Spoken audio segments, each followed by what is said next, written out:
মানুষ যখন তার অপরাধে দণ্ড ভোগ করে তখন হতে পারে সেই ন্যায় বিচারে তার মনে কষ্ট হয়।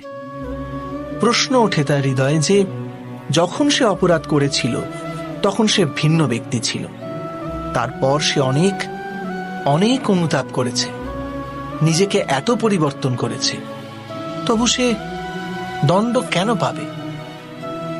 কিন্তু যেখানে আঘাত আছে সেখানে প্রত্যাঘাতও থাকবে।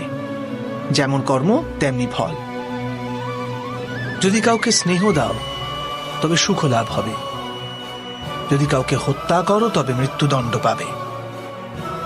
যেমন কার্য তেমনি ন্যায় হয়। তবে কি প্রায়শ্চিত্ত বা অনুতাপের কোনো মূল্য নেই? আছে, অবশ্যই মূল্য আছে।